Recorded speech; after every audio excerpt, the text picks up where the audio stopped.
Bem-vindas e bem-vindos, se você mora no Brasil. Bem-vinda e bem-vindo, você conhece essa birosca em que a gente vive.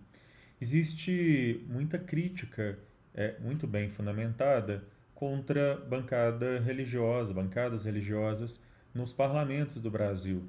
Há uma violação clara com pautas que vão contra a laicidade do Estado e mesmo contra a Constituição, o Estado Democrático de Direito nas suas mais variadas feições.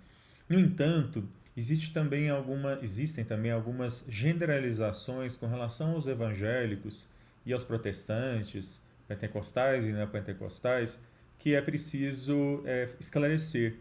E esse vídeo toma alguns dados do Datafolha, de uma pesquisa que foi feita no Datafolha, para tentar desmistificar algumas incompreensões, má compreensões que existem com relação a esse segmento religioso. Bom, Birosca Lida é esse quadro que eu faço todas as semanas, falando de questões de direito, e esse conteúdo fica disponível no youtube.com/c/Alexandre Bahia, assim como disponível o podcast do Birosca News em várias plataformas. Se você gostar desse conteúdo, curta e compartilhe. Assine os nossos canais. Todas as semanas, pelo menos dois conteúdos aí vão ao ar.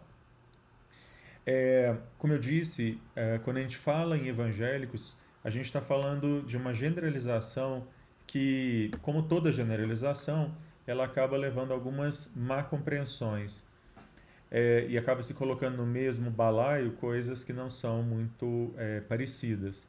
Então, por exemplo, há diferenças muito grandes entre protestantes históricos, pentecostais históricos e neopentecostais. Além de diferenças grandes dentro desses próprios grupos, entre os próprios protestantes internamente, entre os pentecostais internamente, etc., há diferenças profundas de um grupo para outro.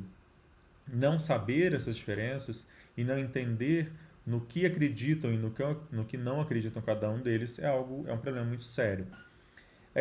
E também, por causa dessa generalização, tem sido associado, eles têm sido associados, evangélicos em geral, a pautas conservadoras, muito associadas, portanto, ao movimento político chamado genericamente, de bolsonarismo.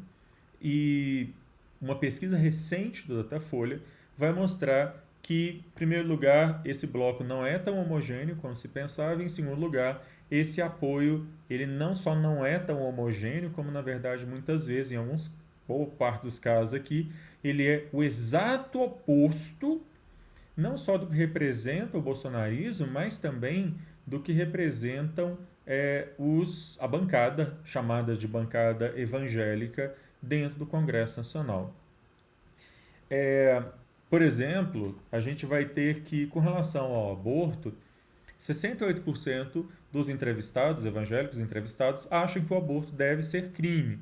No entanto, 53%, ou seja, mais da metade destas mesmas pessoas, entendem que as mulheres que cometem aborto não deveriam ir para a cadeia, o que pode parecer meio contraditório, já que eles entendem que deve ser crime, mas percebam que eles não entendem que a prisão seja a melhor medida para se punir, vamos dizer assim, uma mulher que comete o aborto.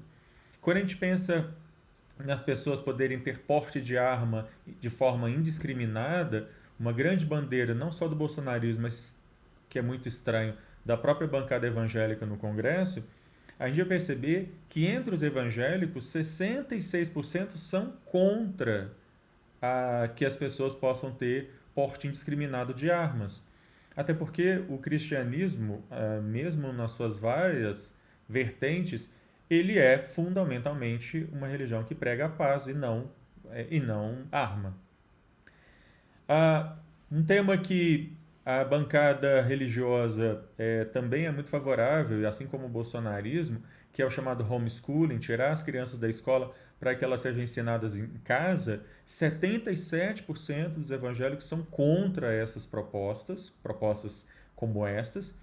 E um dado que me chama muita atenção sobre a questão da educação sexual na escola, porque foi criado todo um espantalho moral de ideologia de gênero, de que se estava tentando corromper crianças nas escolas e tal. 74% dos evangélicos se dizem favoráveis à educação sexual nas escolas. Dado, portanto, bastante significativo de um tema muito sensível e que vai mostrar que existe um descompasso bastante significativo, portanto, daquilo que pregam bolsonaristas e daquilo que prega, sem querer fazer um trocadilho, a bancada religiosa dentro do Congresso Nacional. Portanto, ela não representa o evangélico médio, ela não representa a maioria, eles não representam o brasileiro médio e aquele evangélico médio que, na verdade, está mais preocupado em temas sociais, está mais preocupado em questões como acesso à saúde, acesso à educação, do que na chamada pauta de costumes, como insiste em desviar o foco à bancada religiosa.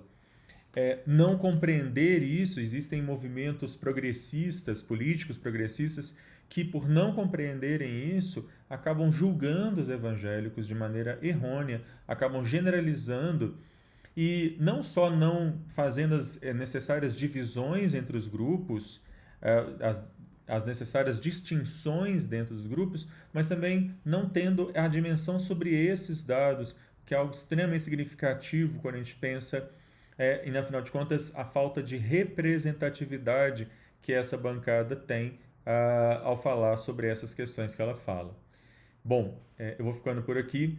Se você gostou desse conteúdo, curta, compartilhe. A qualquer momento eu volto falando de mais alguma questão maluca, absurda e estapafúrdia que acontece nessa birosca de país. Tchau.